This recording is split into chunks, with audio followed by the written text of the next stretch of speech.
Welcome to SciTech Culture with Steve Kern and Ben Warner, where we examine science, technology, and culture in the 21st century. Visit our website at scitechculture.com. All right, so we're back, and yes, it's been a couple of weeks, but it's good to be back on deck, Steve. And by 12 hours, I think it was, we missed the whole X story from Elon Musk. So we were talking about Threads last week, and I think given the events of the last couple of weeks, I feel like Threads might have a better go of it now. After the rebranding to X.com for Twitter, and there's so much to this that it's funny. It genuinely is funny. Ben, it's great to be back. Firstly, it's great that these sorts of things are happening because the world's just getting madder. We don't even need Donald Trump anymore. Well, yeah, he was like the catalyst, and then it's like put this thing out there, and then all this sort of stuff tends to happen. But it's hard to see this as anything other than an ego play from him, unless he's got some ulterior motive in terms of some genius approach that nobody has been able to see yet that's going to make this into, something brilliant. All I thought was, apart from it being exceptionally funny and stupid, because, you type in X into a search engine and you're probably going to get predictable results. There's the destruction of the brand. So regardless of whether you like Twitter or not, it did become part of the cultural zeitgeist. Everyone knows what a tweet is. Everyone knows what Twitter was, and now it's gone. I don't think people are going to go around saying, "I'm going to X you." I mean, that kind of doesn't sound. It doesn't sound very good. So, did you have any thoughts on any of that, Steve? Ben, look, it's really interesting when decisions like this are made. I mean, humans make the decision, right? Now, in this particular situation, we can only assume that Elon's made the decision. I don't know what to say about this because we live in a world where committees, focus groups, whether they make an error or not, they spend 12 months deciding this stuff, and it's workshopped and whatever else. And they come up with a decision, they enact it. For better or for worse, whether it's Coke Classic versus Coke New or anything else that might have ever happened in the history of bad branding, this is remarkable in that it appears one person has decided this themselves. Did anyone oppose it? That's what I would like to know. Did everyone just say yes? Does he just have to say yes himself and then send a tweet or an X to the marketing department? I would love to just know how this works. And then as for the fallout of this decision, well, we'll just be watching this for the next few months. It's at best extreme. Are we living in a world now where people, whether it's the president of Russia or the CEO of X, have just too much power? I don't know. Yeah, well, I guess a minor thing for me to talk about on this too, on a more serious note, is that I am a bit sick of the extensive commentary online about how much Elon Musk is a genius. Well,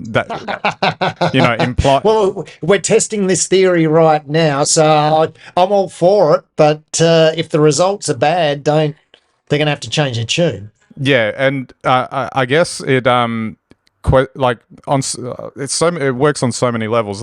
Just take the fact that Elon seems to have a bit of a gift for the spin, like knowing when to drop a story so that he becomes part of the news cycle. He seems to actually have an ability to do that, and he did the same thing with this by dropping it. Like I think we recorded on a Saturday, and I think it came out on a Sunday, and he knows exactly when to hit it so that people will notice it and all that sort of thing.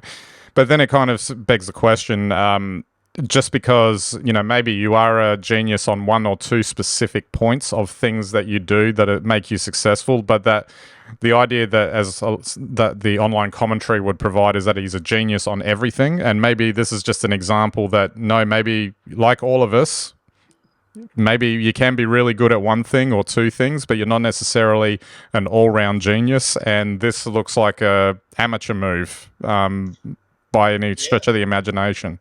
I completely agree with you in that it's unexpected.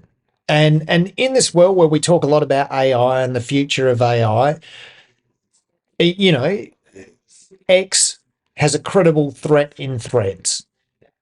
And this, I would say, is one individual like thinking, well, I've got to respond to this and coming up with an idea to respond. And that's to remake or make over Twitter into X. Wow. Like, so I can't stop laughing about it because it's an antithesis of every corporate structure that exists today. This is either radical genius to go in those genius camps, win, lose, or draw, maybe, even if he was wrong with this, it's still genius. I don't know. I'm not going to judge that. Or it's only a couple of steps away from craziness. Or bankruptcy, depending on how badly it goes. I mean, I would say for some MBA graduates, craziness and bankruptcy and success and genius are synonymous. exactly. But it kind of I guess what's also perplexing is that there's this background of Elon having a fascination with the letter X, and that he actually tried to get PayPal renamed X back in the day, but obviously he was overruled at the time, and because he's the undisputed king of X, formerly known as Twitter, he could just make that change unilaterally and it wouldn't have been a problem. But if anyone in their right mind seeing threads pop up, and I'm pretty sure this is like, as much as I despise Zuckerberg on a good day because of Facebook, I have to give him a bit of credit here. Whether he saw that, he read the tea leaves, he got some inside information, he probably thought, yeah, okay, I'm going in. And why would anyone in their right mind ditch a universally known brand name, particularly with a competitor coming up, which actually, as you know, Threads is a decent name for that type of platform as well. Why would you ditch it? Like, why would you throw it away? Look, I agree with you, and I think we're going to see books about this in the future, because there's no question that Threads was a response to Musk taking Twitter. But it still took them how long, and they probably always had it in the pipeline as well. But the way they targeted it and aimed it to compete with Twitter, it's the first time we've seen in social media where we haven't seen a platform assume a market dominance. This is a pure targeted competition. First time we've ever really seen it. And you can tell it's taken a Meta probably a good between 6 to 12 months to plan Threads in the release and how they did it and the features that are on it. And they've targeted it completely at Twitter. And what's happened is Twitter has, in response, become X. And that's their response. It seems, and that was done, obviously, probably within a matter of weeks, if not days. It's astounding. Yeah, well, I'm going to watch this story for the rest of the year with amusement, because I'm sure it's going to generate headlines for all the wrong reasons going forward. I mean, yeah, there's a random chance it could come out the other end, pirouetting off the edge of a cliff and landing perfectly at the base or whatever in one piece. But it just seems like crazy. And look, I'm all for out of the box ideas, but when things have to kind of should make sense. Like, oh yeah, that's a good idea. This clearly doesn't look like a good idea, at least to me. No, yeah, I have to agree with you. Absolutely. All right. Well, we've got one more topic for today. We don't want to, rag on Elon too much when we can rag on Star Trek.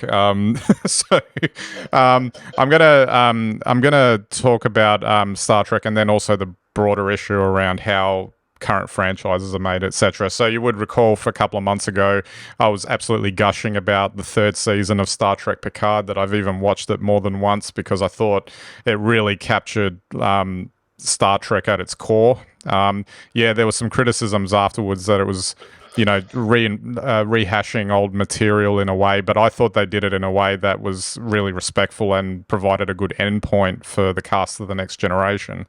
So I thought that was done really well, and I think that was reflected in the fact that the showrunners on that show actually were like the showrunner was an intern on the Next Generation, so he actually knows how to write the scripts.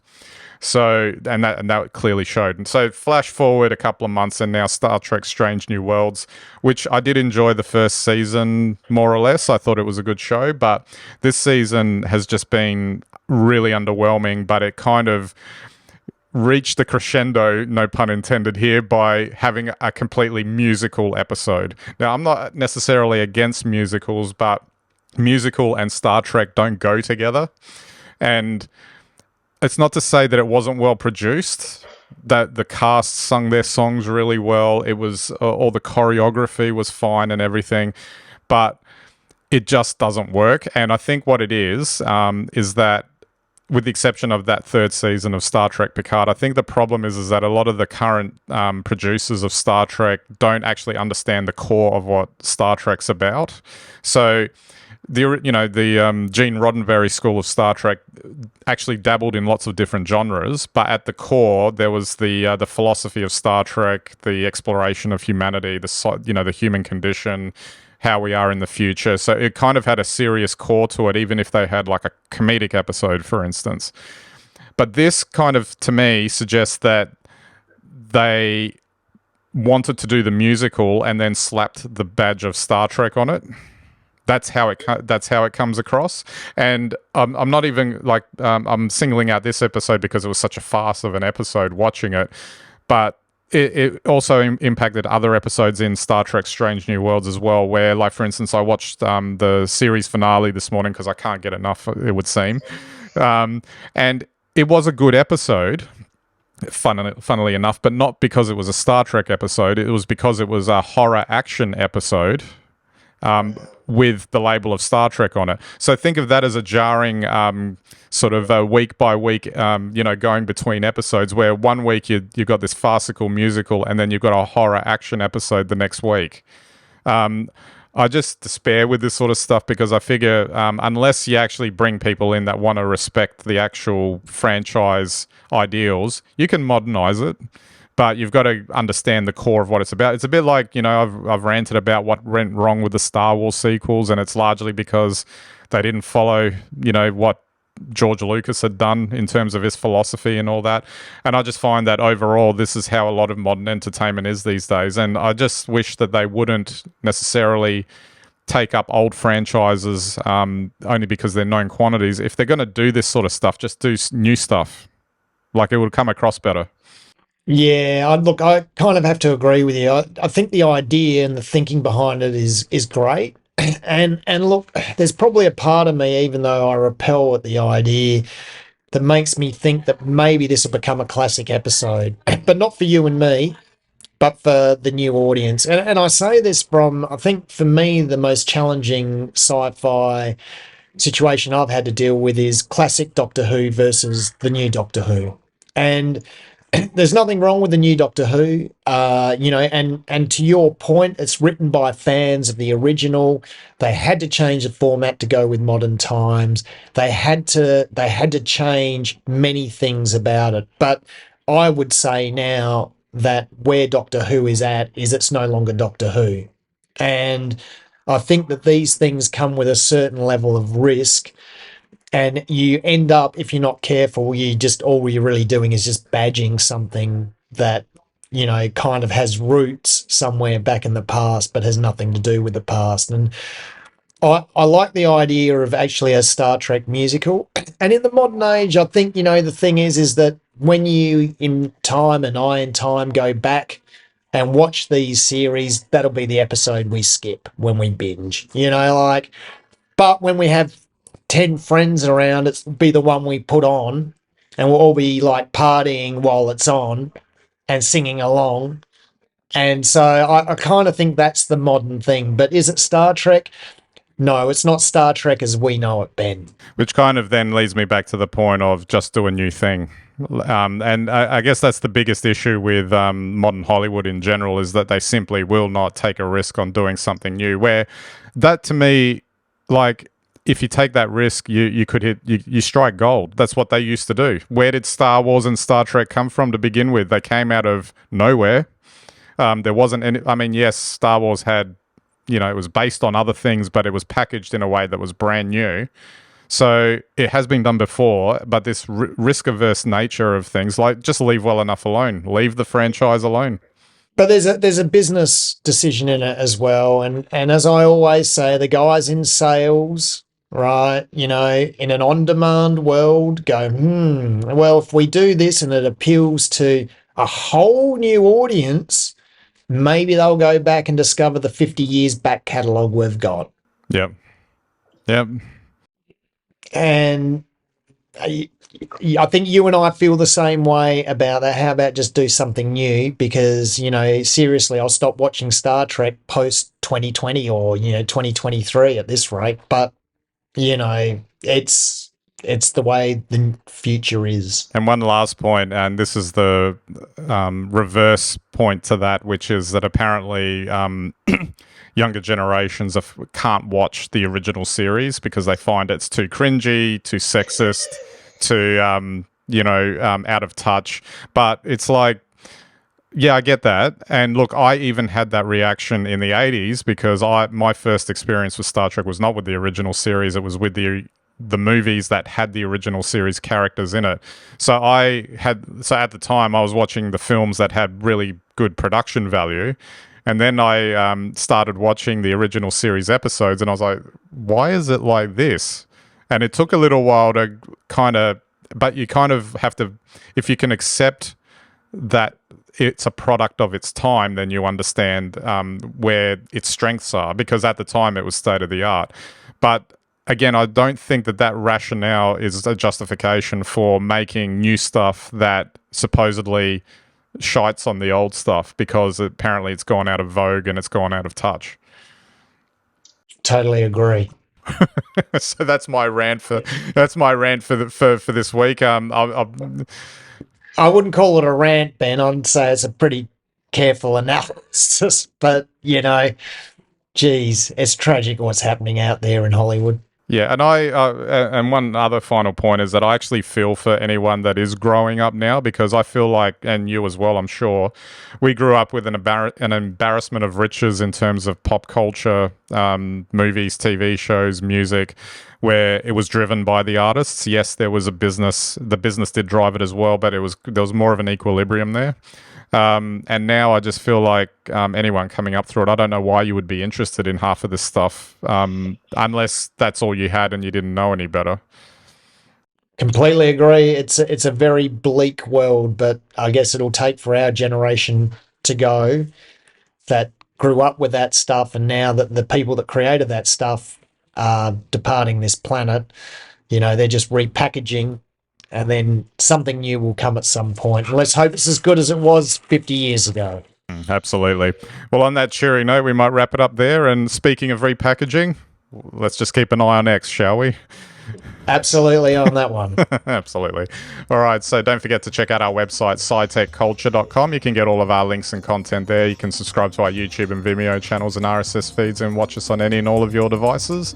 And we greatly appreciate your visits to our website. All right, so that's it for this episode. We'll catch you next time.